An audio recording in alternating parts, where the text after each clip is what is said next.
The word character in Greek refers to an engraving instrument. So, character then is engraving. You have become a new engraving so that anything you stamp will look like you. You behave in a certain way. Anywhere you go, that's why people can predict you. Every time you make a decision, you make an impression that allows you. So it is the various decisions determine your character, isn't it? And we could go on. As with the character, even the best artist has an errant stroke. So we are saying it's possible to make a mistake. When you do make a mistake, you must be willing to accept the mistake and correct the mistake. If we slip, we should apologize and seek forgiveness. Do you know, persons who are people trust are people who are vulnerable, isn't it? Yes. When they make a mistake, they say, I have made a mistake. Then average person, especially if you're a pastor, you make a mistake. Chances are you will make fun of it and kind of explain it away. You think people are with you, but they know, he's just like us. You have lost your name. If you now owned up and said, I did wrong, you know you are sorted out. I used to live here. I was a share manager in Kisumu, and the church I was going, a young man who was wedding was somebody reported in the church that the girl had been seen in his house, and they are born again. Had been in the house a little 10 o'clock in the night. So the pastor was asked, you must sort it out. So he called the boy. He said, is it true that your girlfriend, and I didn't hear in the time of the wedding, was in your house? If you hear that again, I'm no longer going to participate in your wedding. The boy said, are you serious? Yes, I'm serious. Says, the day you try to do that, I have a dossier of how you yourself wedded. I know exactly how you got Mama so and so. If you don't want the church to know, you know what to do. That's the last time we heard of that case. The guy was wedded normally in a holy wedding. Now you need to understand, all that man needed is to come in the church and own up. Say God is a forgiving God. What you hear me telling young people is not what I did. I failed. And they said, here, forgiving God. He has forgiven me. That would have been the end of the blackmail. Am I right? Mm-hmm. So we are saying if you have good character is not perfection. Good character is willingness to say, I'm off the line. Own up to everybody. And you will see, they will accept you much as God forgives. People will accept you, but higher. He said it. Are you sure? He did. They realize you can't be like them. Because the average person only confesses something if they are caught, isn't it? You have confessed even before they have caught you. It will make a difference. So we are saying, if you want good character, that's what you need to do. Let's now go quickly, because I wanted to give that background. The rest of it, I will not spend time on it. So good character, we have said, includes integrity. It also includes motive. Not what you do, but why you do it. We can always tell by the motive. Number 3, credibility. Are you credible? Number 3, habit. What do you do regularly? If most of the time you are doing the wrong things, and once you do a good thing, overall we believe your character is bad, isn't it?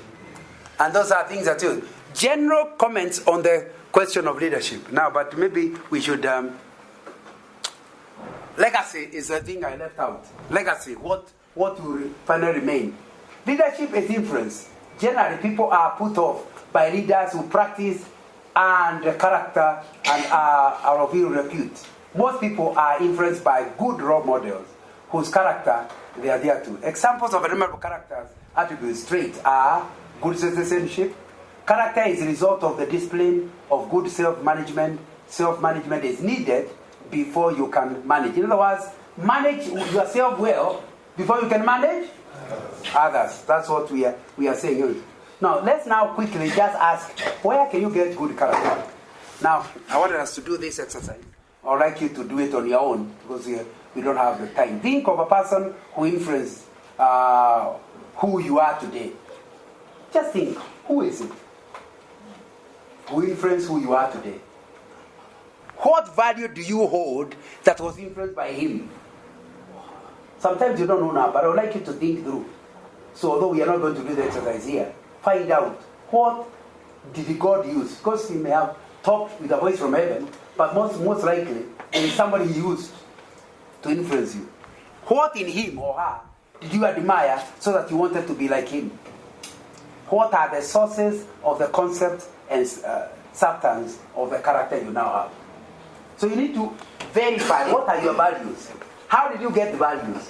What in that person made you so admirable that you got it? You know, I keep telling young people, who your celeb is will soon influence who you are. If you think somebody is great, you know, like you say, that is, in other words, I can't do that, but I understand why he. Now that is, you are only one step towards doing it. The moment you understand why he did it, the implication there, don't condemn him. Now, in other words, don't say it is bad. It's understandable in the circumstances. Means that even you, when you end up in the same circumstance, you are going to behave in a similar manner. So we are saying, you need to find out, because the most critical thing is admiration. Nobody will follow you if they don't admire you. Trust you and admire you. And I'm telling you, go back and find out what has influenced you. You see, the first source of good character is nature. When you say somebody is good, we say he is behaving according to nature. The reason why we are against homosexuality, number one is because the Bible is against it. But number two is because it's unnatural.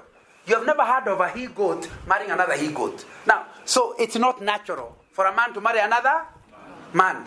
So when you say somebody is good, it's because they are behaving according to what is natural. So nature gives us what good character is. Then order. Nature follows order. The difference between a garden and the wild is not so much what is in them. Because even in a bush, you can have flowers, isn't it? The only difference is in a flower garden, you sort out and you put this type of flower in one place. So order is a sign of good character. If somebody is disorderly, you don't regard him as having good, because he is not behaving naturally. Beauty. There's a way nature tells us what is beauty. And you don't say somebody is beautiful, you don't say somebody is good, if they don't appreciate what is beautiful. Perfection. And we agreed good character does not mean perfection. But it means you don't measure yourself against another person. You aim at the best, even if you don't reach it. You don't just say, but you know, I'm only an elder. I can't be like the pastor, because the pastor happens to be your standard. You need to aim at perfection. That means even if you are better than the pastor, you are still not good enough until you reach God's perfection. You know, the other day I was asked by a young businessman, when I kept saying, you can't do that, you can't do this, but Brother Ngang, surely, does God expect us to be perfect? I said, it's written in the Bible, isn't it? Be perfect as your Father in heaven is perfect. So we are talking about, if you start following nature, then you aim at the very best, perfection. Then satisfaction.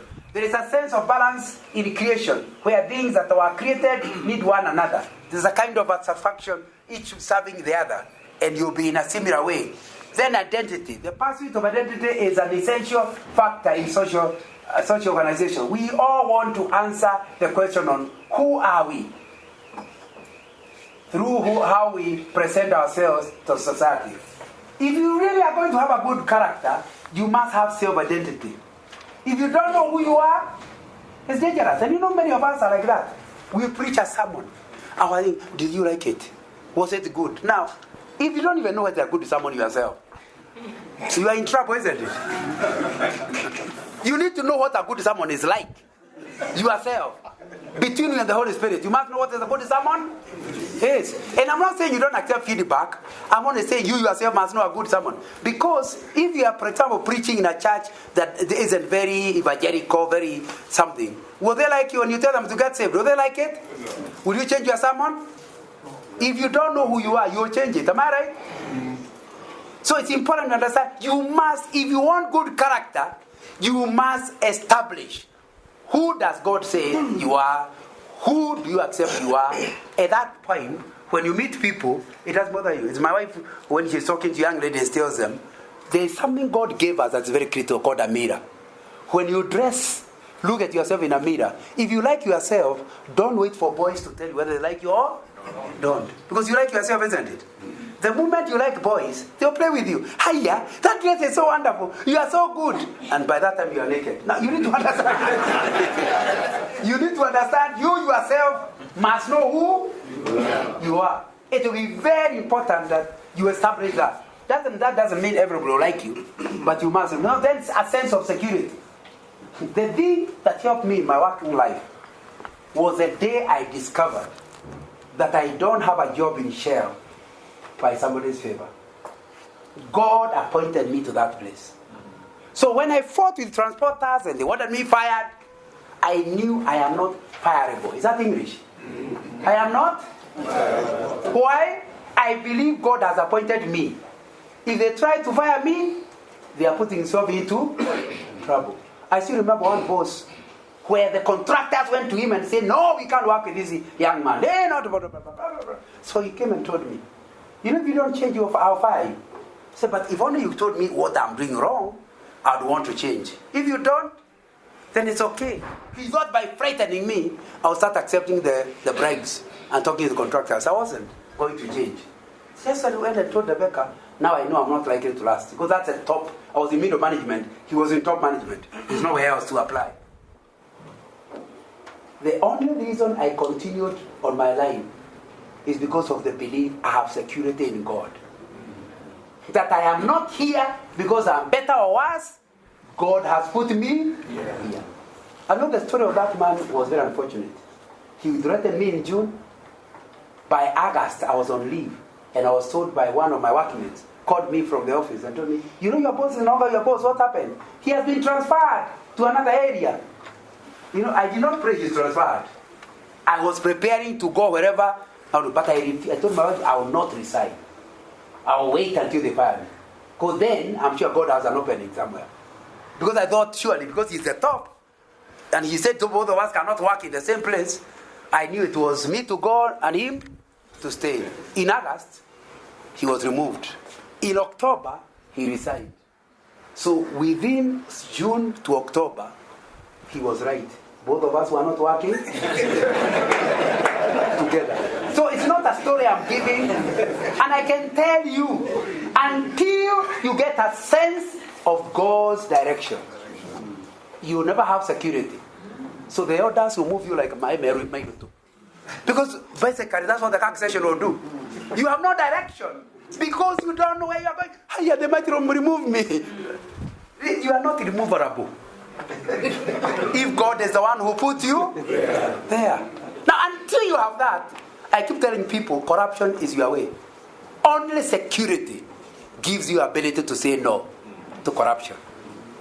So it's important to understand that because they work on you. And understood. When I was working, the first thing they tried to do is to bribe me.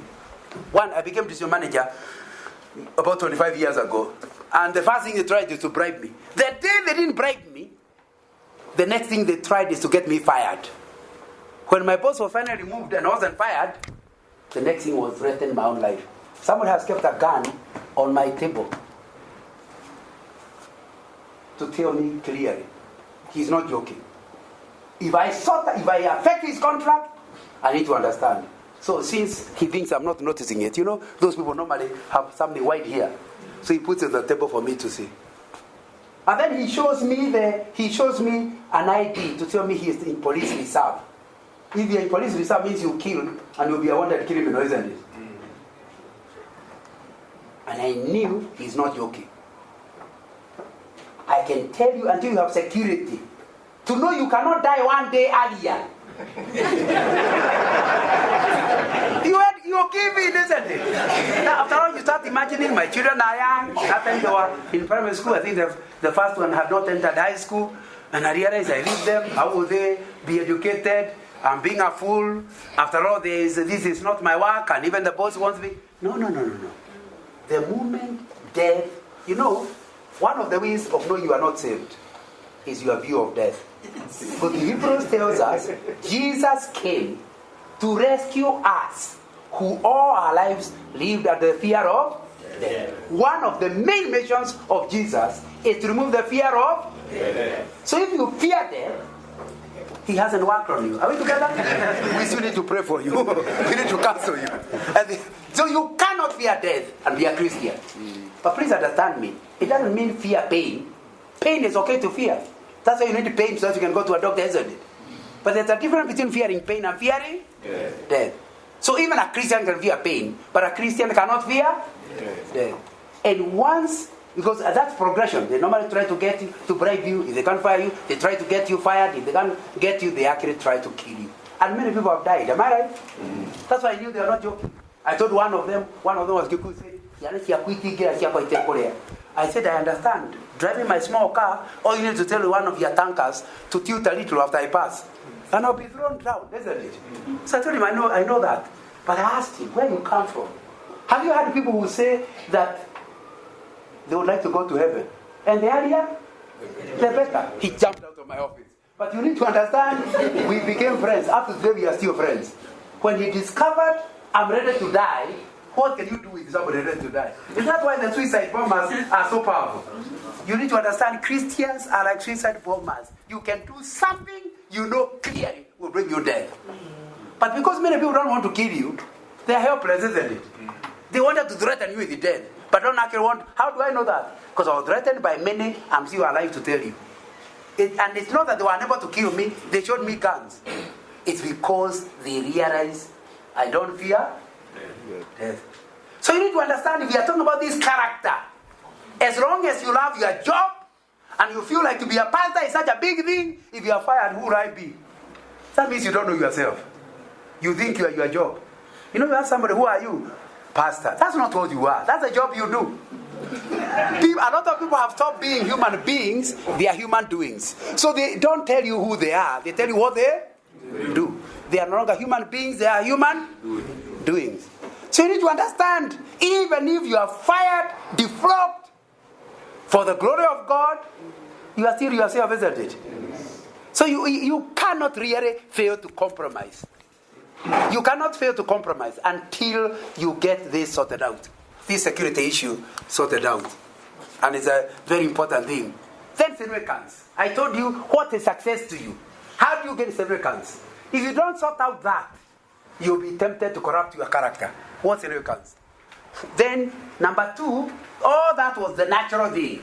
Here, the second source of who you are is your conscience. Dhamiri. Is that what you call it in Kikuyu? And in Kimeru? It's also Kikuyu. And in Kimeru? What's conscience? Oh, it's also Dhamiri? Okay, that means we don't know. Yeah, but what you are saying is, conscience is the thing that tells you what is right or wrong. It will determine your character. If your conscience is seared, the Bible tells us, then you call good bad and bad good. So you need to understand and sort out your conscience. Number 3, culture. Which culture do you come from? They are likely to score something bad and call it good. That's why you're having such difficulty. We have even changed the name of circumcising girls. We call it, what is it called? Rite of passage. Female genital mutilation. It's such a bad name, you think people will stop. They are doing it even more, isn't it? Now you need to understand clearly culture. And it's all the question of culture. Have you had those girls being interviewed? Because sometimes you bring the mother, it is the girl running to where it's being done. Why? Their belief system is that you are not a woman until you are a cat. So lack of a cat makes her feel abnormal. So to feel normal, she goes for? That's what culture can do. And that's why I told you earlier, you must go through your culture and check. What does the Bible call good? What does the Bible call bad? And even if it's your culture, that's why you need to understand when you become Christians. We end up with one tribe. You'll be a Luo, you don't follow Luo religion. You'll be a Kikuyu, don't follow Kikuyu religion. I keep saying, no Kikuyu Christian will ever go to heaven. Not possible. Because if you are Kikuyu Christian, it means you are first of all a Kikuyu, then Christian. Only Christian Kikuyus will go to heaven. That means Kikuyu does not play a role. So the same, if all of you are following the same, then a Luo, a Kikuyu, a Luya, who are first of all Christian, they have more in agreement than what they don't agree with. Am I together? And that's what the church in Kenya is failing to get. That's why it is not it's contributing to tribalism, because you haven't understood that idea of our culture. It gives us good and bad practices. Then religion. That's why a Muslim will become a suicide bomber, and then they are congratulated for it. Now, it's a belief, it's a religion. And that's why one of the things that happen is a lot of the cults that are being in Kenya, they call good bad and bad good. So you need to understand, all these are the things that are influencing what is good. Then globalization. Then now with our TVs, something happens in America, it will known here by the evening. Are we together? Yes. And that's influencing what's good character. Then institution of law and order. What does parliament? And you know that's one of the problems with the parliament we have. They are starting to pass laws. Like now, if you are polygamous, you also have marriage certificate. Am I right? And unfortunately, the person who is the chairman of that committee is a friend of mine who is a brother in the Lord. I thought him, surely, how can you do that? Because the New Testament is clear. Polygamy is not the way to go. Are we together? But now it's been made legal. So it will start giving trouble to people in the church. Because they feel like they are as married as anybody else. All those. What is motivation for good character? Let me first of all discuss the ABC. There is what we call ABC of human motivation. Because motivation determines whether you have a good character. Humans are motivated by the desire. Number one, A is desire to achieve. B is a desire to belong. C is desire to control. People are generally motivated by the drive to achieve results, to belong to a community, or to control people and situations. Individuals and communities are motivated by these three factors to varying degrees. I told you from the beginning, your definition of success will determine your character. Remember? Because you want to achieve it. If you regard that as success, you want to achieve it. But this one is even more powerful. That's why you find even pastors who have joined Kikuyu Kiama. Have you heard of them? Yeah. Because you want to belong. So that you look like, hey, and if you're a woman, you are no longer Nyakangei, you are now Nyakenyua. Now, you need to go through the process. So that you are no longer Nyakangei, you are Nyakenyua. Now, that sense. And you know, the Kikuyus have a way of dealing with it. If you are not from the Kiama, and there is a party, there's a way they treat people who are not members of the... Yeah. I'm getting my point. Yeah. So, if you really want that acceptance, my friend, you are just pretending to be in church. You will soon be doing things double. Some in church and some elsewhere. Because you want to belong. Remember, we are trying to say what influences character. That sense of belonging. You want to belong. It will be something that you... And then you want to control. Power. The highest form of motivation for leadership is the desire to serve others. And unfortunately, a lot of us don't have that. A desire to serve others. Next, understanding good character. Please understand, good character is godlikeness. Whatever you say about God, and I don't want to repeat it because this group said about it. Whatever you say about God must be what you said about the person. And it's also well summarized in the fruit of the Spirit. Number two, good character is other-centeredness. You are not self-centered, you are other-centered. Good character is rooted in coming to the place of living one's life in the interest and service of others. A person who is other-centered, we normally regard them as selfless, sacrificial, secure, service-oriented. There are people, when they sit, before they eat, do you have food? The others who, first of all, get satisfied, then they say, oh, did you get? Now, the person who seems to care about others more, we normally say he has a good character. Am I right? So, that issue is something that we need to deal with. Good character and leadership. The leadership goodness can be seen in this. The following are some characteristics of leadership goodness. Number one is inner security. Again, I've spent a lot of time talking about security. Without it, there will be a problem. People will be able to play around with you like a birori. You know what birori is? The thing we used to play in the 50s and 60s. And keeps going around. A lot of pastors are played like a birori. Because they don't have inner security. They start thinking, if I don't, this is a friend of the moderator. If I don't behave right, he'll go and tell them.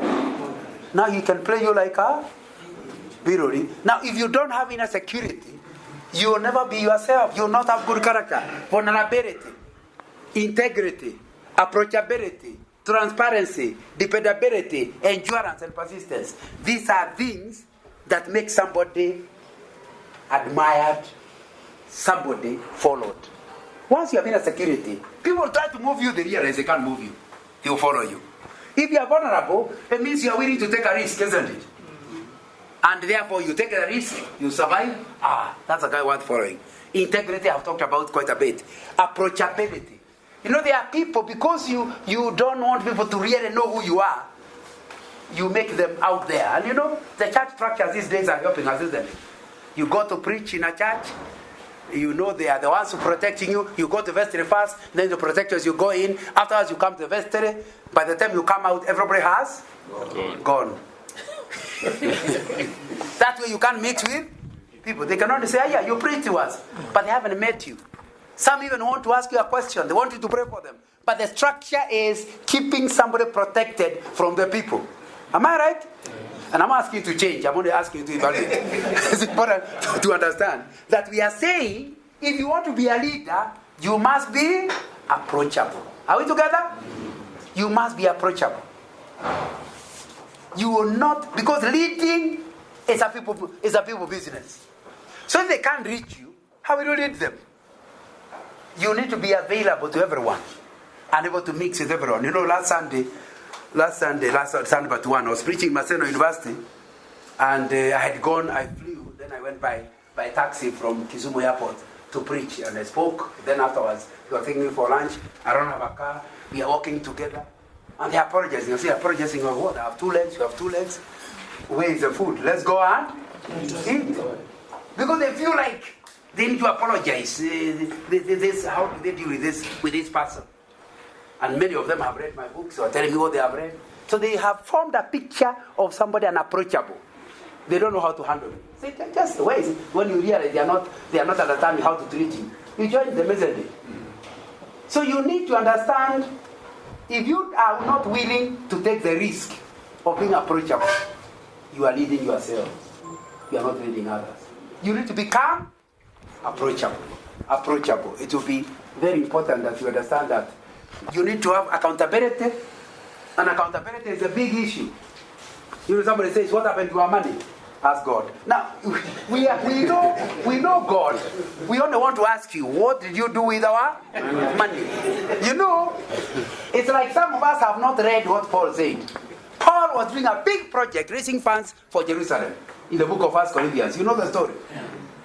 When it was fully collected, he was going to be given the money to take to Jerusalem. He said, no. Appoint one of your people to go with me to Jerusalem. So we not only do the right thing, but we also seem to be doing the right thing. Have you read that in the Bible? How many pastors take that theology? You feel like if you ask for an imprest, and someone is trying to find out what you did with the imprest, he is not respecting you. You are not. You are human, isn't it? Yes. You know, when people hold you accountable, it's for your own good. Because power corrupts. Absolute power corrupts. Absolutely. Never allow yourself to be in a place where there is nobody who can question you. That's the route the devil will take. You know, the other day I was in a church, not Presbyterian. Not in a church. I was training some leaders in Zambia, and I was teaching about governance, which you also cover here. And then I told people, I said, why don't you look at our governance from our church? So I said, how is your church governed? He said, we have a pastor, then we have appointed elders, and they report to the pastor. Then I asked, and who does the pastor report to? They started demanding. I think he tells that there is somebody who is his mentor. I said, I'm not looking for a mentor. I'm asking for somebody he reports to. And they couldn't find any. And I told them, that's bad governance. You never allow yourself to have nobody to answer. In the issues of marriage, make sure your wife holds you to account. If he says, who are you counseling? Sister Karaoke. For 3 hours. Don't you know I'm called by God? Now, that's not the subject. We also know you are human. And she is also a human. Give me in details. What exactly happened? If you don't talk, you are not yet a sinner. But you have begun the journey to sin. Am I communicating? That's what you mean by accountability. It is when people find you accountable that they say you have a good character and they follow you. One of the guys you have not heard of any scandal with is Billy Graham. Please study to find out what the difference between him and the other big names in America. You know, they are very simple things. One, he said you never be the woman, counseling a woman without another person available. Number 2, he refused to handle money. Billy Graham Evangelist Association is one of the richest organizations in the world. But he only gets a salary. All the other guys own the money and decide how much to give to the ministry because it's their money. Billy Graham, the board sits to determine what salary to give him. For the last 60 years, because now he's 95 or 96, he gets a salary. And yet it is his name that brought the money. That's why you don't hear of scandal, because even if something happens, it has nothing to do with Graham. Is a committee that is handling. And I can go on. All I want to emphasize is that if you have no accountability, you may not be in sin yet. But the journey has started. That's what you're talking about, good character. You must ask yourself, can you know, everything you have came to you in 3 ways. Number 1, you are given. If you are given, tell us by who and when. Number 2, you bought it. Tell us where you got the money to buy it and what date you bought it. All other things in your house are stolen. There is no fourth way.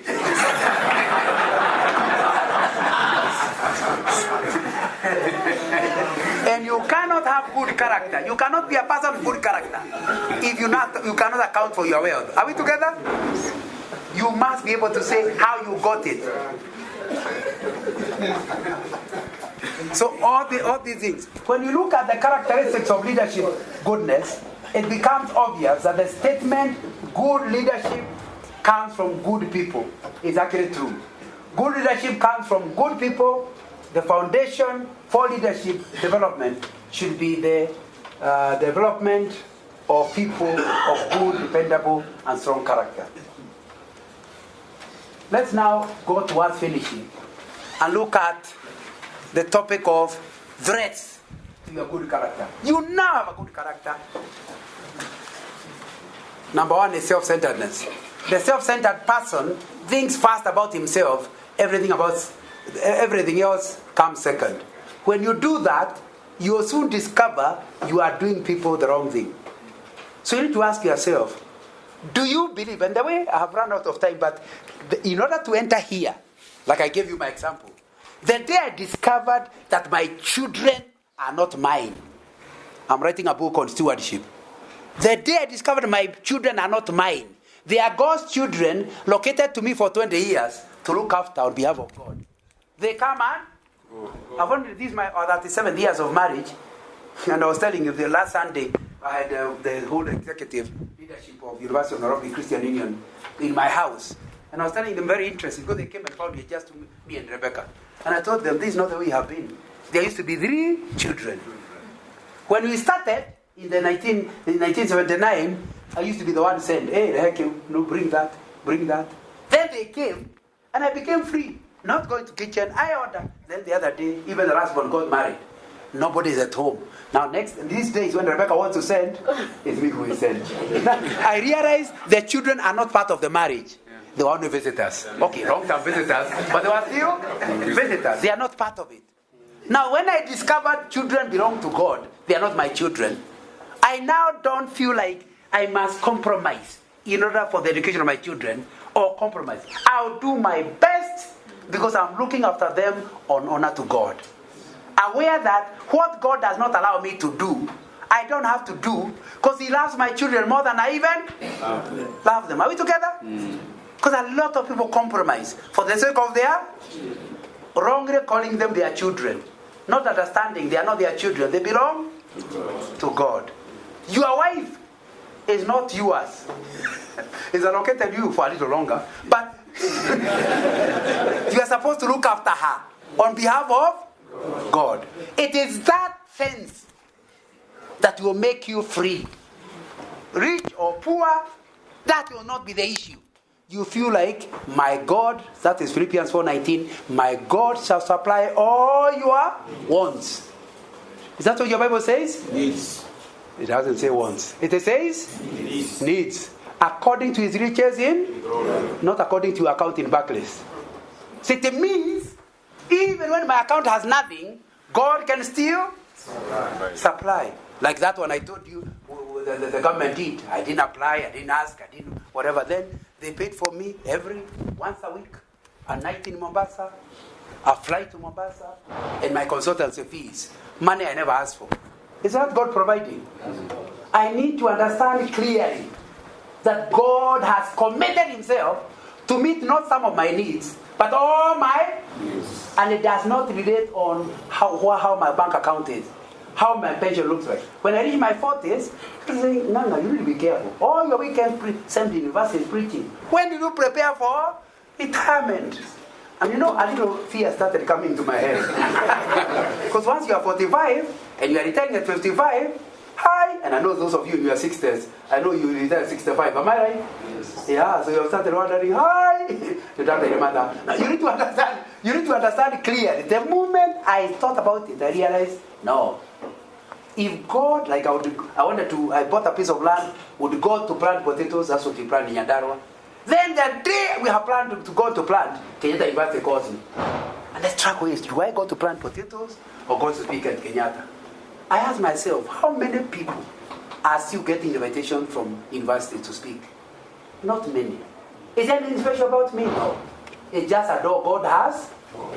And since I'm on one body, I cannot be in kindergarten and KU at the same time. It just means God will look after my retirement.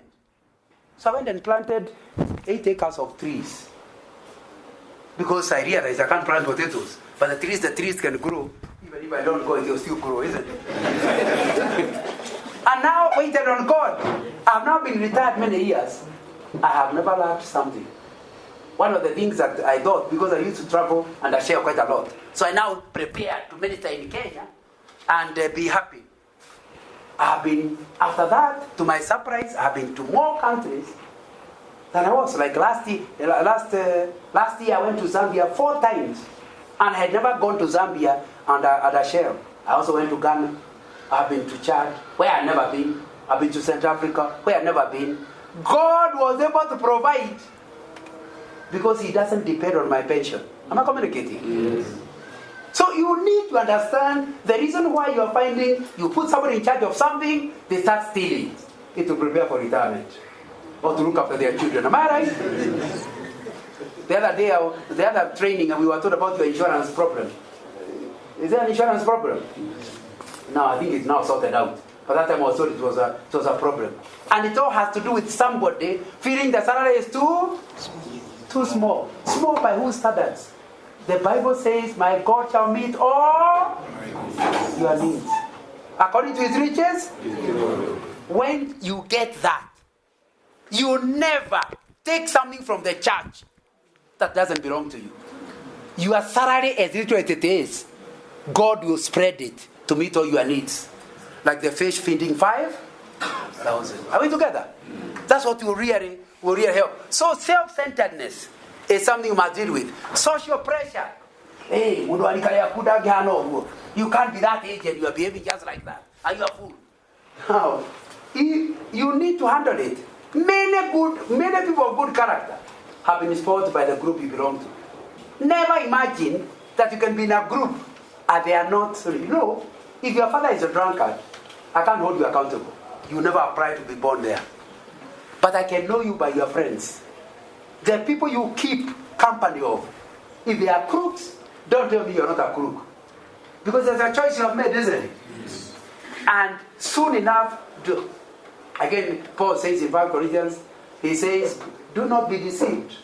Bad company spoils good Character or good morals. So you need to understand, we are talking about character. Social pressure is something you deal with. Then culture and traditions, I've talked about it. Then law of competition. These are very important law. People think that they must always compete. And that's a very dangerous. We have been taught in our society, one of our culture is to always compete. Even children in your house, you are always comparing each child with another. Are we together? You know, when I had 3, when they were growing up, I'll never give you a prize for doing better than another. Because that doesn't improve. You know, for example, if somebody is bright, they'll be number 1 automatically. Am I right? Then the other one is not bright. They'll be number 5 from the back automatically. Now, why should you reward the one who is number 1 from the front? And you know the reason. In fact, the one number 5 from the back works very hard and comes number 5 from the back. Am I right? Yes. Now, if you are number 1 because you are clever, not because you worked hard, who should get the reward? God. So why are you misallocating the gift? Don't give a child who is only number 1 because of the grey matter, isn't it? Yes. So it's important. So I tell my children, no, I'll be getting marks against yourself. In other words, your improvement. I'll give you on the basis of improvement. So we'll meet all the 4 of us, I and the 3 children, and we calculate. Your performance last time, your performance this year, has it improved? The one who has improved, if you have improved most, and you know if you're number 1, you can't improve much. So it is this weak one who gets the higher price. Because you see, we now reward what? Hard work. Because that's your input. Brightness is not your input. It's somebody else's input. So it's important to understand this law of competition. Don't compete with other people. Compete with yourself.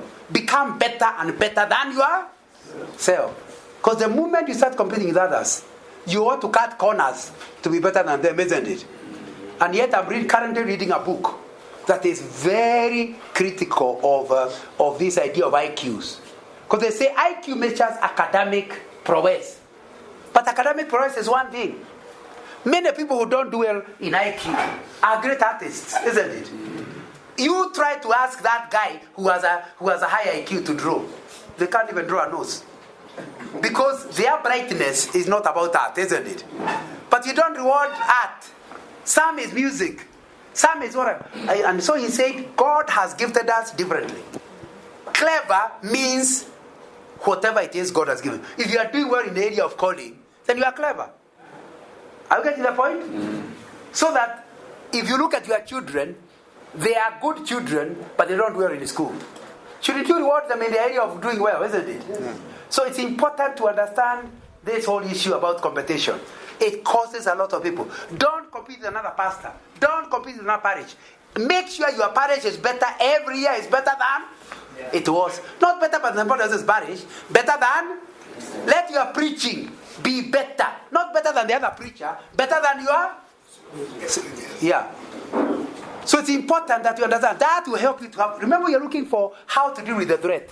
Competition is a threat that will destroy you. Then, of course, there are metaphysical forces, spiritual forces.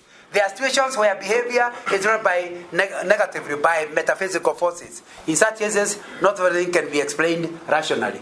And you need to deal with that because only the spiritual people can deal with it. Where the influence for your character is a fear of witchcraft. Am I right? And we behave like it is not there until we discover it's actually there. Now, we are now finishing by saying, how does character transformation take place? Number 1, I've talked about it. If you want to transform from your character now to a better character, the first one is self-awareness. Know who you are. Know your weaknesses. Do a SWOT analysis on yourself. Lack of self-awareness is the most serious limitation to character transformation. There are things we call blind spots, but I've run out of time. All of us have a place we call blind spot. Blind spot is something about you everybody else knows, but you don't. Sometimes you think you are strength, and people just laugh. They won't tell you. Because they know what you call your strength is actually you are. It's a blind spot, you don't see it. So you need self-awareness requires, and I've run out of time, not just yourself, but to have close friends whom whom you have given the right of interference. They can tell you the truth, even if you don't like it. So that you get to know who you really are. The other problem is you need to check your conceptual understanding. Conceptual understanding are shaped by culture, experience, education, needs and factors. Your worldview. What's worldview? Worldview are the glasses through which you interpret life.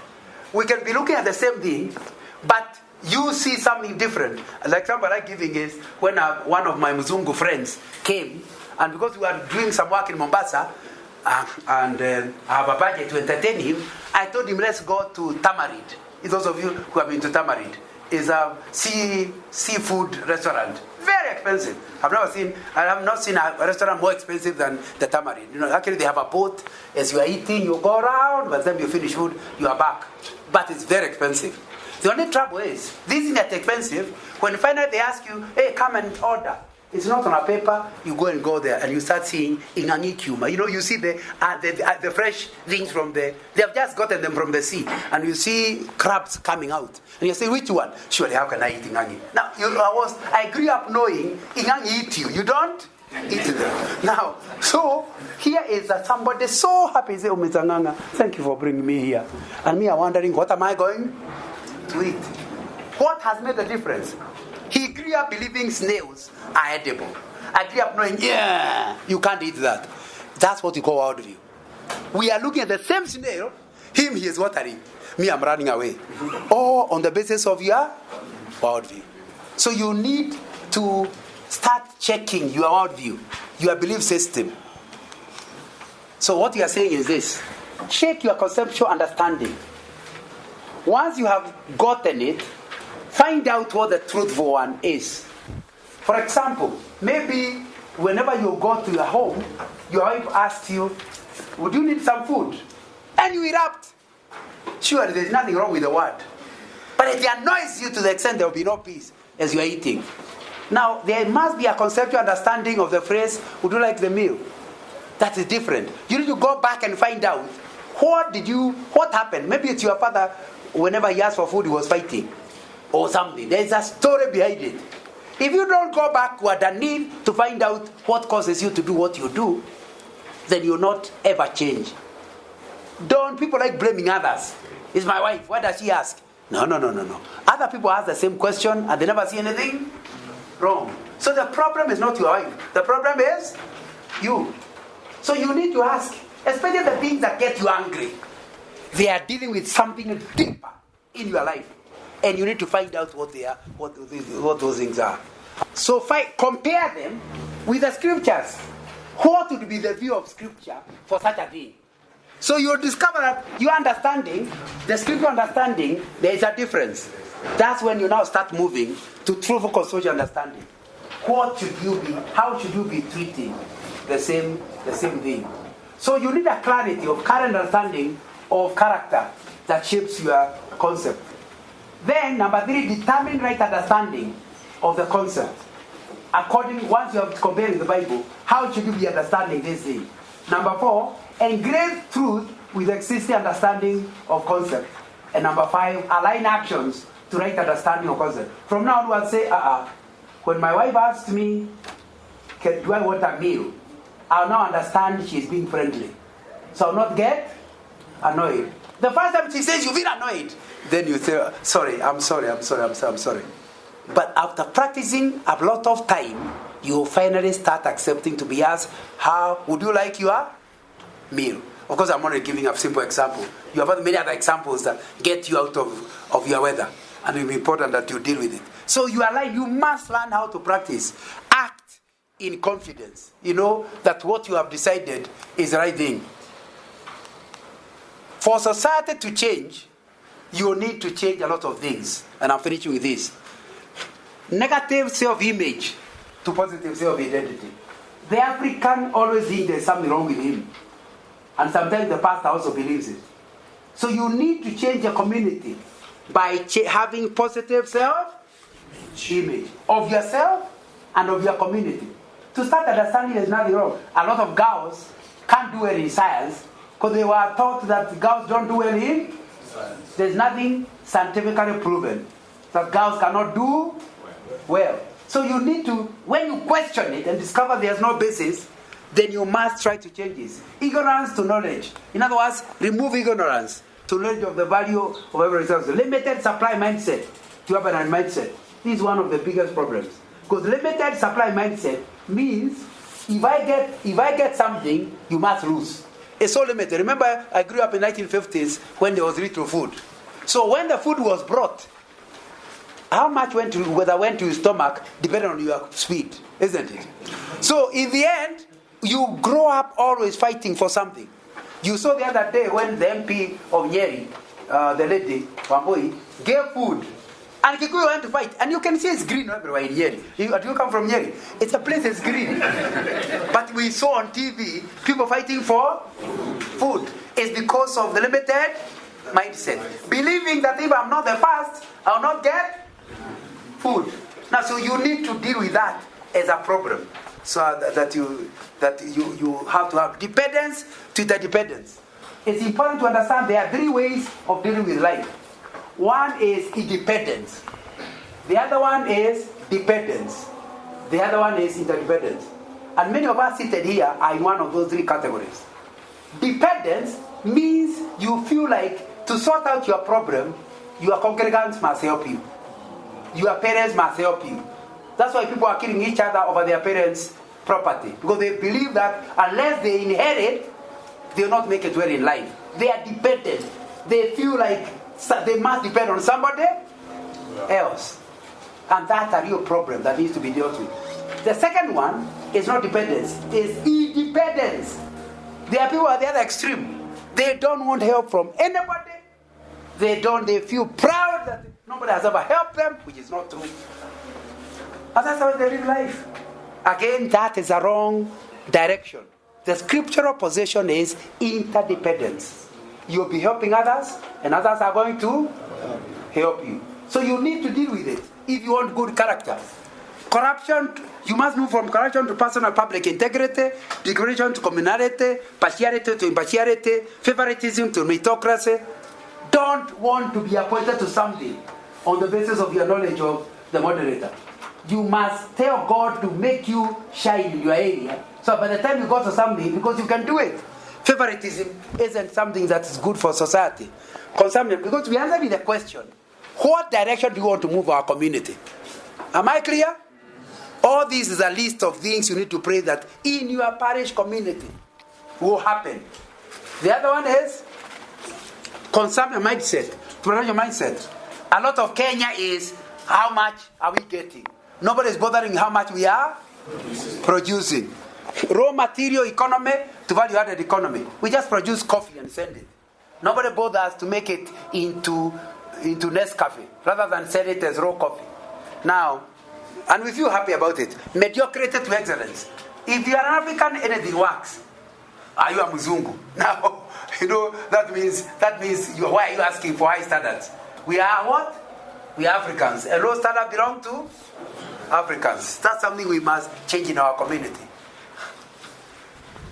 Now, I have run out of time. How many minutes do I have? 0.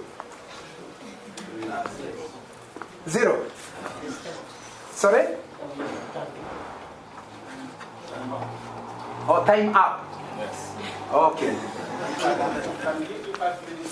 No, I am already done in the sense that I wanted to give the example of Mother Teresa, who did not have a name, never came from a big country, did not have a height.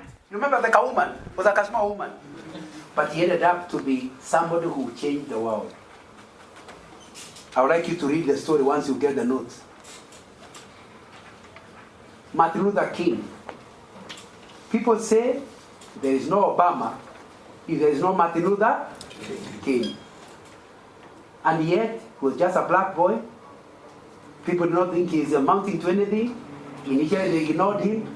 And he was a very young man. Do you know he died by the age of 39? He died a young man. But he changed the course of America.